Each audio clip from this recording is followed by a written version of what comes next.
up to the ceiling. They're all over. They were treated horribly all over this, all of these swing states. I mean, virtually all of the swing states. And many other things were happening that were horrible, just horrible. But the poll watchers weren't allowed to watch.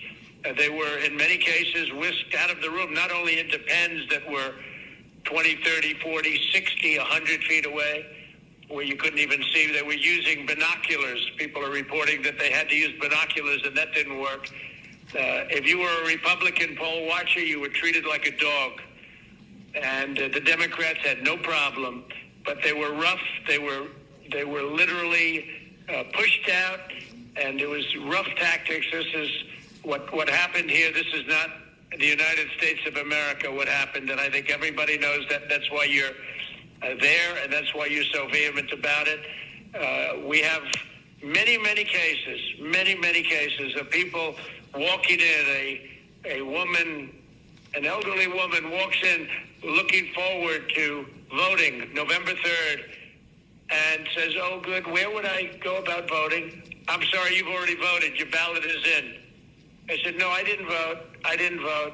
No, your ballot is in. You've already voted." In all cases for Biden, by the way.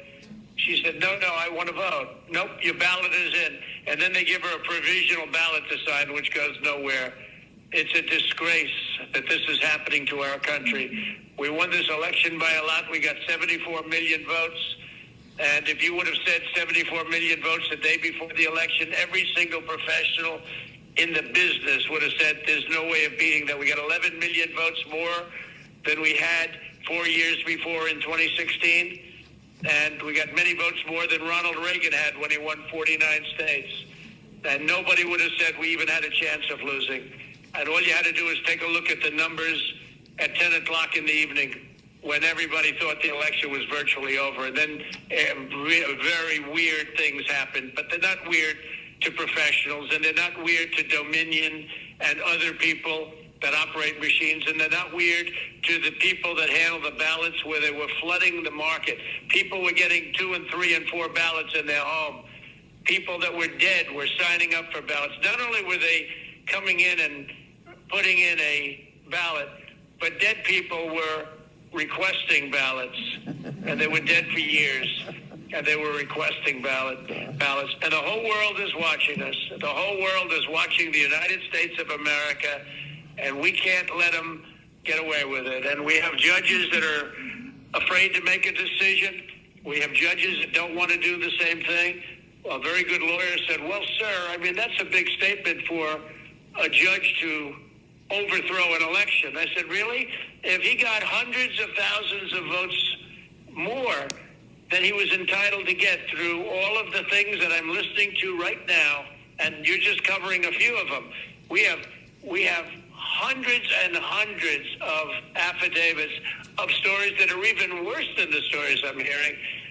Why wouldn't they overturn an election? Certainly overturn it in your state, because we have other states that are just as bad.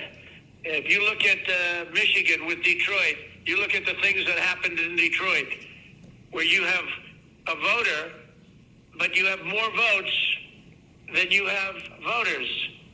You take a look at Detroit, Michigan. You have more votes than you have voters. And then you have 2 people that don't want to certify. They don't want to certify, and they're harassed violently, and they turned off the cameras during the harassment for 2 hours. And then they said, wow, and they were afraid, and they voted, and then they went back to sign, and they couldn't do it because they said, we can't do it because this is corrupt. This is horrible what's taking place.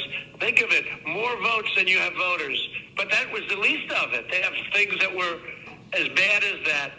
And this is going on all over. We're doing very well in a lot of states. A lot of good things are happening in Georgia. We're getting little help from government, but a lot of good things are happening in Georgia, Wisconsin, in Michigan. They're seeing what happened in Detroit.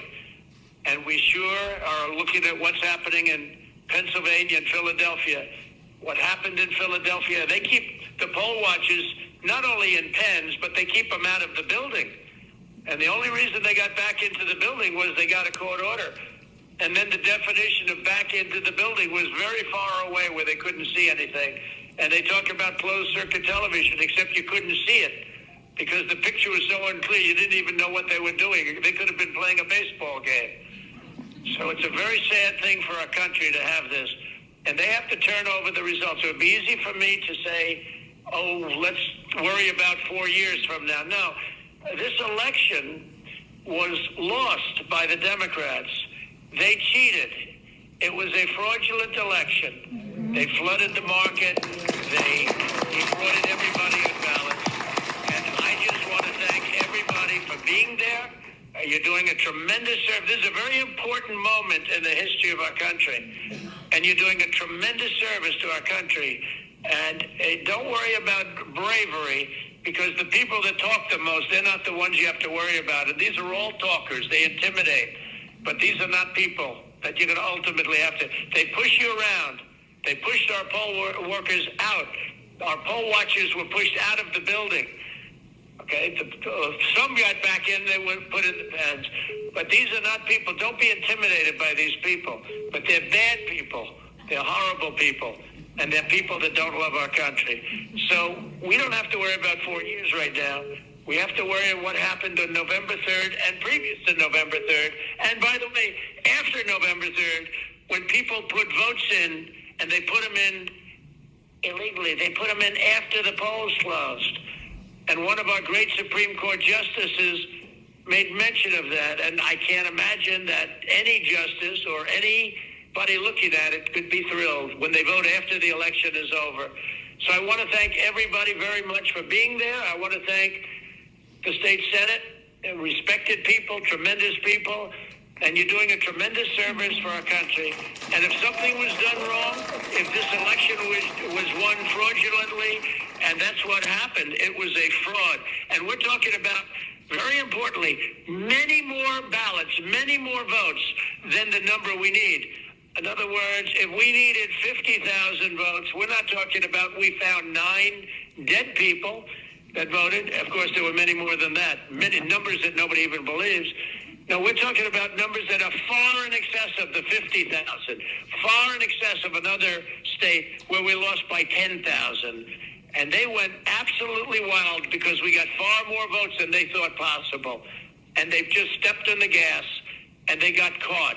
Just like they got caught spying on my campaign, they got caught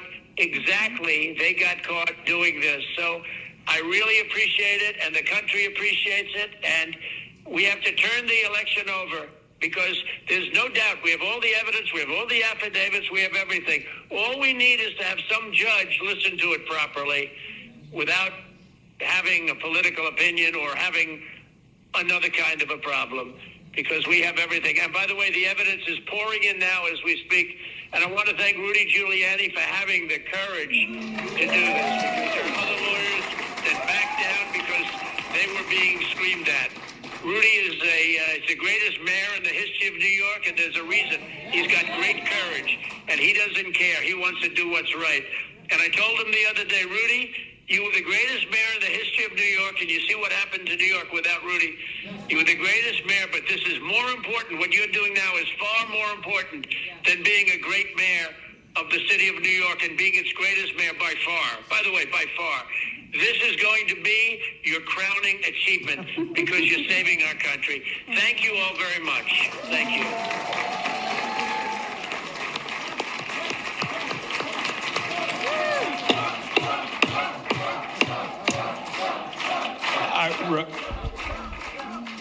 I think what you've just heard guarantees that 100 years from now, that this is the most important public hearing ever held by this Senate committee.